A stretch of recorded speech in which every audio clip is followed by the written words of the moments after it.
Audio Jungle. අයිබෝවන් සුබ දවසක් සියලුම ශ්‍රී ලාංකිකයන්ට විශේෂයෙන්ම මේ දවස්වල ඔයාලා බලාගෙන ඉන්නවා අද හරි හෙට හරි එයාපෝට් එක හරි ගුවන් ගමන් ආරම්භ වෙයි කියලා නේද? සතුටුදායක පුවතක් කියන්න තියෙනවා. 26 වෙනිදා ඉඳන් කුවේට් එයාවේස් එකනොත් ඒ වගේම ජසීරා එයාවේස් දෙකෙන්ම ලංකාවට යන්න පුළුවන්. ඒ වගේම අනෙකුත් රටවල් වලටත් යන්න පුළුවන්. නමුත් ඉස්සර වගේ දිනපතා නැහැ. සීමා සහිතව තමයි තියෙන්නේ. මොකද හේතුව ඒක සීමා කරලා තියෙනවා. ඒ වගේම කවුරුත් බලාපොරොත්තු වෙන්න එපා වෙනත් ගුවන් යාන මේ රටට පැමිණෙයි කියලා. තවම ඒ ගැන තීරණයක් අරගෙනත් නැහැ.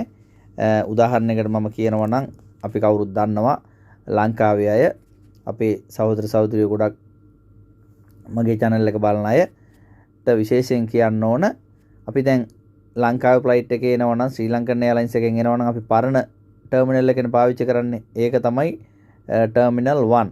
ටර්මිනල් 1 කියන්නේ. එතකොට කුවේට් එයාවේස් එක යන කට්ටිය පාවිච්චි කරන්නේ ටර්මිනල් 4 එක.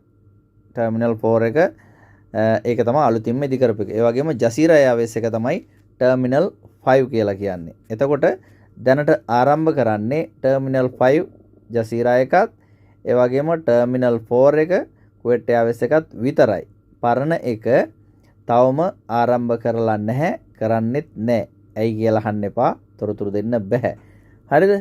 එතකොට ඒක ආරම්භ කරන්නේ නැහැ. එතකොට වෙනත් පිට රටවල් වලින් එන සියලුම ගුවන් ගමන් ඒ කටයුතු සිද්ධ කරුනේ පරණ ගුවන් තොටුපොළේ ටර්මිනල් 1 එකෙන්. අපි කවුරුත් දන්න ශ්‍රී ලංකන් එයාලයින්ස් එකේම යන එතනින්. එතකොට ඒක තවම ඇරලත් නැහැ. තවම අරින්න බලාපොරොත්තුකුත් නැහැ. දිනයක් නැත. කුවේට් එයාවේස් එකෙන් යන කට්ටියට යන්න පුළුවන් 26 වෙනිදා ඉඳන්. ජසීරා එක හරහා යන කට්ටියටත් යන්න පුළුවන් 26 වෙනිදා ඉඳන්. ඒ ගමන් වාර තියෙනවා. නමුත් දිනපතා තියනවාද කියන එක පටන් ගත්තට පස්සේ තමයි කියන්න පුළුවන්. 26 වෙනිදාට ආරම්භ කරනවා කියන එක මේ මොහොතේ කියන්න පුළුවන්. ගුවන් ගමන් වාර සීමා සහිත කරලා තියෙනවා. හරි? ගුවන් ගමන් වාර සීමා සහිත කරලා තියෙනවා. ඒ නිසා ටිකට් පත් මිල බොහෝ දුරට දමාම් ගිහිල්ලා යන්න ගියපු තරම් වෙන්නේ නැහැ. ගුවන් ටිකට් පත් මිල අඩු වෙන්න පුළුවන්. මොකද අපිට පටන් ගන්න එක තමයි විශේෂයෙන්ම වැදගත් වෙන්නේ. මොකද පටන් ගන්නවා කියලා දැන් කියලා තිබුණත් පටන් ගන්නා තුරු කිසිම කරදරයක් නැතුව ඩ්‍රෝන් ප්‍රහාරයක් හෝ මොකක් හරි සිද්ධියක් නැතුව තිබුණොත් තමයි ස්ථීර වශයෙන්ම පටන් ගන්නෙත්. පටන් ගන්නවා කියන එක දැනට තීරණය කරලා තියෙනවා. ඉතින් ඒ නිසා අපි ප්‍රාර්ථනා කරමු නැවතත් ඒ වගේ කරදරයක් ඒ වගේ හිසරදයක් සිදු නොවේවා කියලා. පටන් ගත්තට පස්සේ ඊටු ටික දෙන්න පුළුවන්. කිසි ගැටලුවක් නැහැ. අනිකුත් ගුවන් ගමන් ඒ රටවල් වල ඒ ගුවන් සමාගම් මේ රජයත් එක්ක සාකච්ඡා කරලා තමයි ඒව තීරණය කරන්නේ. දැනට මේ රජයේ සතු ගුවන් සමාගම් දෙක තමයි මේ මොහොතේ ගුවන් ගමන් ආරම්භ කරලා තියෙන්නේ. අනිකුත් ගුවන් ගමන් ආරම්භ කරනවද නැද්ද කියන එක ඒ රටවල් වල ඒ ගුවන් සමාගම් තමයි ඒ ආරක්ෂාව සම්බන්ධයෙන් හිතලා තීරණය කරන්නේ. ඉතින් ඒ නිසා අපේ ශ්‍රී ලංකන් එයාලයින්ස් එකත් එනවද නැද්ද කියන එක අපේ රජයත් එක්ක මේ රජය සාකච්ඡා කරලා කොහොමද ඒක එයාලගේ ආරක්ෂාව සම්බන්ධයෙන් කටයුතු කරන්න කින්ද මන්ද බලලා තමයි ඒ කට්ටිය එක තීරණය කරන්නේ. ඉතින් බොහෝ දුරට ශ්‍රී ලංකන් එයාලයින්ස් එකත් ආරම්භ කරයි මේ රජයේ සිවිල් ඒවියේෂන් එකෙන් ඒ අවසරය ලැබුණොත්. ඉතින් මොකද මේතන තියෙන ආරක්ෂාව සම්බන්ධයෙන් ප්‍රශ්නයක් නිසා. ඉතින් ඒ ආරක්ෂාව සපය ගන්න පුළුවන් නම් ඒ ආරක්ෂාව දෙන්න පුළුවන් නම් ඒකේ කට්ටිය ඉදිරියේදී කටයුතු කරයි. ඉතින් ඒ සම්බන්ධයෙන් ලොකු තොරතුරක් දෙන්න නැහැ. අපි ඒ ගුවන් ගමන් ආරම්භ වුණාට පස්සේ ඇතුලේ මොකද්ද තියෙන විස්තර කින්ද මන්දේ තොරතුරු අපි දෙන්න පුළුවන් තොරතුරු අපි ඔයගොල්ලන්ට දෙන්නම් දැනුවත් වෙන්න. කියන්න තියෙන්නේ එක දෙයයි මොකද්ද? ඉවසීමෙන් ඉන්න. ආරම්භ වුණ ගමන්ම අනේ අපිට යන්න ඕන, අනේ අපිට කරදරයක් වෙයි, අරකයි මේකයි කියලා බයෙන් යන්න දඟලන්න එපා. මොකද හේතුව අපි දන්නවා ඔයාලා ගොඩක් ගෙවල් වල වැඩ කරන්නේ. ගෙවල් වල වැඩ කරනකොට අධික මිල ගණන් වලට ගෙවල් වල බොහෝ ගෙවල් වල ඔයාලට ටිකට් දෙන්නේ නැහැ. එහෙමත් හොඳ ගෙවල් වල විතරයි ඔයාලට වැඩි මුදලක් වියදම් කරලා ටිකට් එකක් දෙන්නේ. ඒ නිසා අතින් හදාගෙන යන්න තමුන් දුක් මහන්සියෙන් උපයපු මුදල් වියදම් කරලා ටිකට් ගන්න දඟලන්න එපා.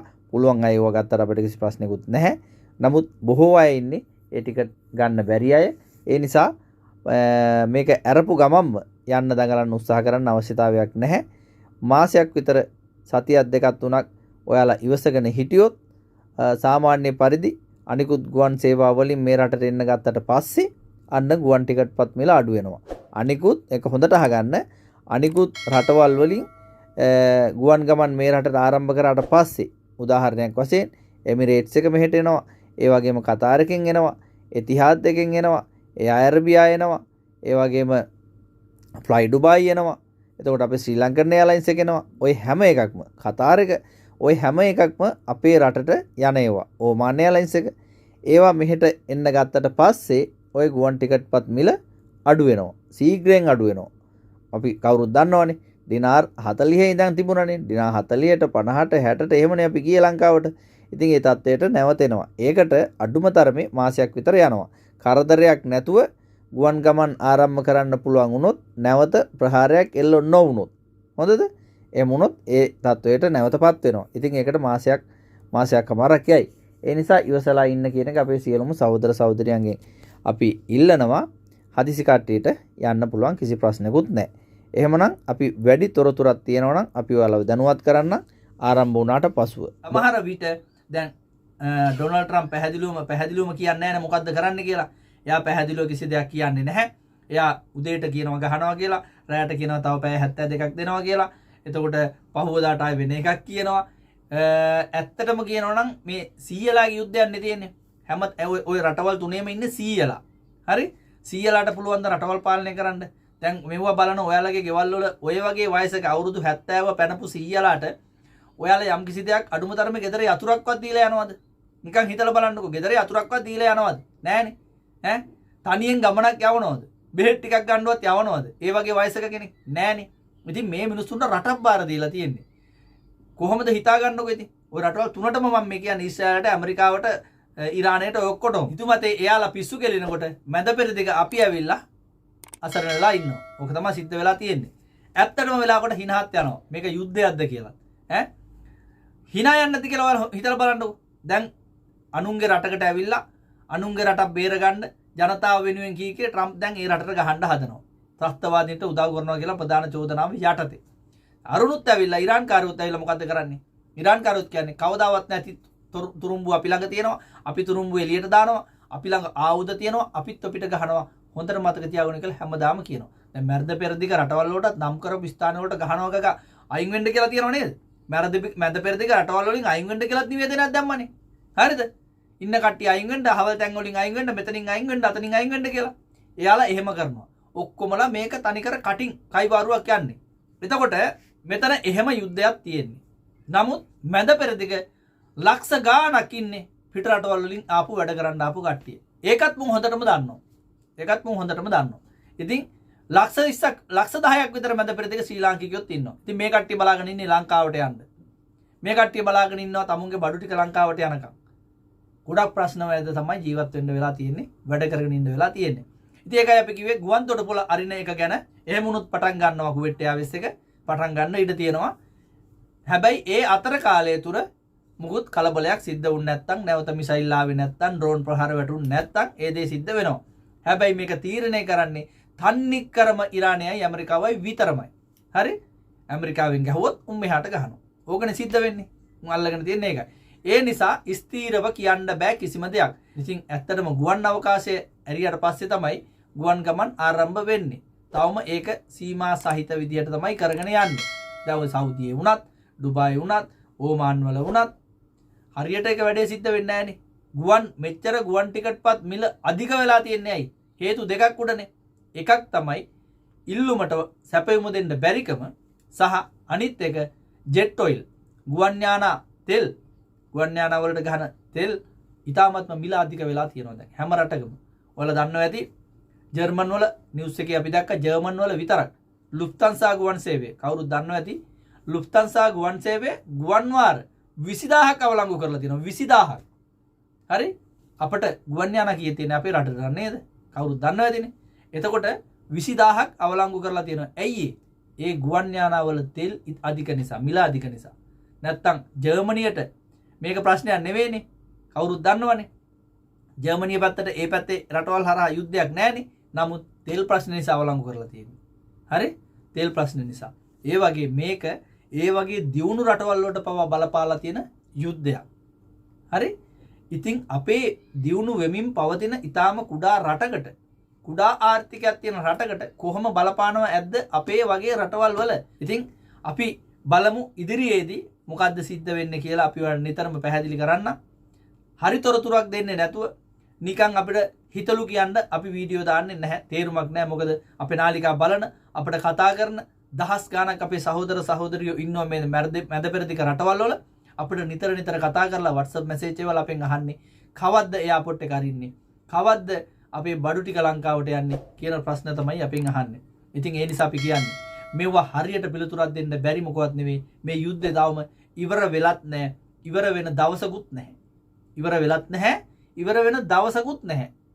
කොයි මොහොතේ ඇවිල්ලායිද කියලා කියන්නත් බෑ. හරිද? උනුත් කියන්නේ ගහනවා මුනුත් කියන්නේ ගහනවා. දෙගොල්ලම කියන්නේ ගහනවා. එක්කෝ ගහගෙන ඉවර වෙයව. එක්කෝ දෙගොල්ලම ඉවර වෙයව. එක්කේ මොකෙක් හරි දිනන එක දිනපියව. අපට මේ පාරවල් වලලා දීපියව කියලා නේද අපිට කියන්න තියෙන්නේ. ඔව්නේ. ඒක තමයි අපිට කියන්න තියෙන්නේ. ඒ නිසා මේක ස්ථීර වශයෙන් ඇත්තටම කියන්න බෑ. මෙතන ඒකයි අපි කියන්නේ. ඉන්න තැනක තමුන්ගේ රැකියාව ආරක්ෂා කරගෙන, රැකියාව සුරක්ෂිත කරගෙන, තමුන්ගේ වැටුප සුරක්ෂිත කරගෙන රැකියාව කරන තැන් වල වැඩ කරගෙන ඉන්න. ඒක තමයි ඔයාලට තියෙන හොඳම ආරක්ෂිත ක්‍රමවේදය. වෙන දෙයක් නෙවෙයි. ඉතින් අපේ ආදරණීය සහෝදර සහෝදරයන්ට අපි නිතර මතක් කරන්නේ ඒකයි. ඔයාලට කොහොම හරි යන්න ඕන නම් ගෙදර කට්ටිය ටිකට් එක දෙනවා නම් භාගයක් දීලා ඔයාලගේ අතින් දාගෙන යන්න හරි ටිකට් එක අවශ්‍යතාවය තියෙනවා නම් එහෙම ගන්න. ජසීරා එකේ යන්නත් පුළුවන්. කුවේට් එයාර්වේස් එකේ යන්නත් පුළුවන්. 125ක් අරිනවා කියලා ඒ නිවේදනය කරලා තියෙන්නේ කොයි මොහොතේ හෝ. එතකොට ඉඳලා හිටලා හරි යන්න පුළුවන්. ඩීපෝට් කරපු කට්ටිය ඊයේ ෆ්ලයිට් එකක් ගියා කුවේට් එයාර්වේස් එකේ. ඒ කියන්නේ හිරගෙවල් වල ඉන්න කට්ටිය 250කට 300ක අධික ප්‍රමාණයක් ඊයේ ලංකාවට ගියා. ඒ වගේ ඉඳලා හිටලා අල්ලන කට්ටිය අල්ලපු කට්ටිය අල්ලන කට්ටිය ඉඳලා හිටලා යවනවා.